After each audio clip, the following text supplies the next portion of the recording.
BPSC सामान्य अध्ययन MCQ series Hindi lecture 42।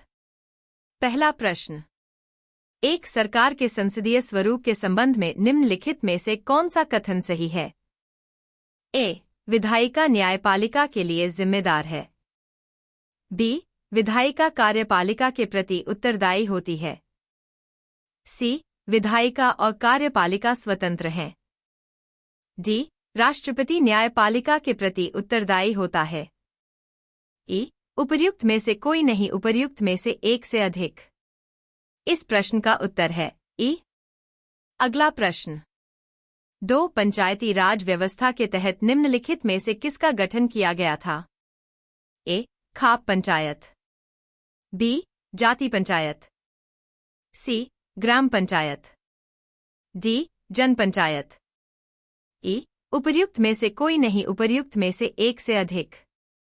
इस प्रश्न का उत्तर है सी। अगला प्रश्न, 3. निम्नलिखित में से कौन भूमि अभिलेख अधिकारी है? ए. पटवारी। बी. लंबरदार। सी. जमींदार। डी. जेलदार। ई. उपर्युक्त में से कोई नहीं, उपर्युक्त में से एक से अधिक। इस प्रश्न का उत्तर है ए। अगला प्रश्न, 4. सरकार के एकात्मक स्वरूप के लिए निम्नलिखित में से कौन सी विशेषता सही नहीं है? ए. त्वरित निर्णय। बी. लचीला। सी. बड़े देशों के लिए आदर्श। डी. कानूनों की एकरूपता। ई. उपर्युक्त में से कोई नहीं, उपर्युक्त में से एक से अधिक। इस प्रश्न का उत्तर है सी। अगला प्रश्न, 5. सामुदायिक विकास कार्यक्रमों का उद्देश्य क्या है? ए. शैक्षिक सुविधाएं प्रदान करना। बी. जीवन स्तर में सुधार। सी. राजनीतिक प्रशिक्षण। डी. योजना बनाने में गांवों की मदद करना। ई. उपर्युक्त में से कोई नहीं, उपर्युक्त में से एक से अधिक। इस प्रश्न का उत्तर है ई। अगला प्रश्न, 6. छठी पंचवर्षीय योजना के दौरान निम्नलिखित में से कौन सा कार्यक्रम शुरू किया गया था? ए. एकीकृत ग्रामीण विकास। बी. ग्रामीण साक्षरता विकास। सी. ग्रामीण रेलवे। डी. ग्रामीण लोगों के लिए उन्नत संचार लिंक। ई. उपर्युक्त में से कोई नहीं, उपर्युक्त में से एक से अधिक। इस प्रश्न का उत्तर है ए।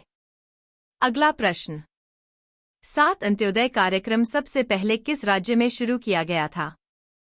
ए. बिहार। बी. तमिलनाडु। सी. आंध्र प्रदेश। डी. राजस्थान। ई. उपर्युक्त में से कोई नहीं, उपर्युक्त में से एक से अधिक। इस प्रश्न का उत्तर है डी।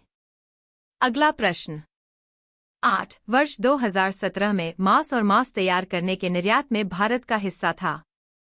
ए. 5%। बी. 6%। सी. 2%। डी. 3%। ई. उपर्युक्त में से कोई नहीं, उपर्युक्त में से एक से अधिक। इस प्रश्न का उत्तर है डी। अगला प्रश्न, 9. जिस प्रणाली के तहत किसान खुद जमीन का मालिक होता है और सरकार को भू राजस्व के भुगतान के लिए जिम्मेदार होता है, उसे कहा जाता है? ए. जमींदारी प्रणाली। बी. रैयतवाड़ी व्यवस्था। सी. महलवारी प्रणाली। डी. दरसाला प्रणाली। ई. उपर्युक्त में से कोई नहीं, उपर्युक्त में से एक से अधिक। इस प्रश्न का उत्तर है बी। अगला प्रश्न, 10. वित्तीय वर्ष 2018 से 19 में कुल विदेशी मुद्रा भंडार है? ए. रुपए 34,55,882 करोड़। बी. रुपए 30,55,882 करोड़। सी. रुपए 32,55,882 करोड़। डी. रुपए 28,55,882 करोड़। ई. उपर्युक्त में से कोई नहीं, उपर्युक्त में से एक से अधिक। इस प्रश्न का उत्तर है डी। अगला प्रश्न, 11. निम्नलिखित में से कौन प्रत्यक्ष वित्त का स्रोत नहीं है? ए. नाबार्ड। बी. क्षेत्रीय ग्रामीण बैंक। सी भारतीय state bank, D Allahabad bank. E उपर्युक्त में से कोई नहीं, उपर्युक्त में से एक से अधिक। इस प्रश्न का उत्तर है ई। अगला प्रश्न 12 ईपीसीजी का पूर्ण रूप क्या है? ए निर्यात संवर्धन उपभोक्ता सामान, बी उपभोक्ता वस्तुओं के लिए विनिमय कार्यक्रम, सी निर्यात संवर्धन पूंजीगत सामान, डी क्रेडिट जनरेशन के लिए विशेषज्ञ कार्यक्रम। ई उपर्युक्त में से कोई नहीं, उपर्युक्त में से एक से अधिक। इस प्रश्न का उत्तर है सी। अगला प्रश्न 13 प्रधानमंत्री श्रम योगी मानधन योजना में प्रत्येक ग्राहक को 60 वर्ष की आयु प्राप्त करने के बाद प्रति माह न्यूनतम सुनिश्चित पेंशन प्राप्त होगी। ए रुपये 3,500, बी रुपये 2,000, सी रुपये 3,000, डी रुपये 1,500।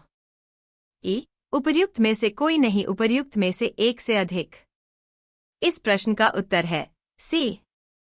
अगला प्रश्न 14 भारत में न्यूनतम समर्थन मूल्य कौन निर्धारित करता है? ए कृषि लागत और मूल्य आयोग, बी कृषि मंत्रालय, सी वित्त आयोग, डी नाबार्ड। ई उपर्युक्त में से कोई नहीं, उपर्युक्त में से एक से अधिक। इस प्रश्न का उत्तर है ए। अगला प्रश्न 15 हिंदू विकास दर का संबंध से है? ए पैसा, बी जीडीपी, सी जनसंख्या, डी जीएनपी। ई उपर्युक्त में से कोई नहीं, उपर्युक्त में से एक से अधिक। इस प्रश्न का उत्तर है बी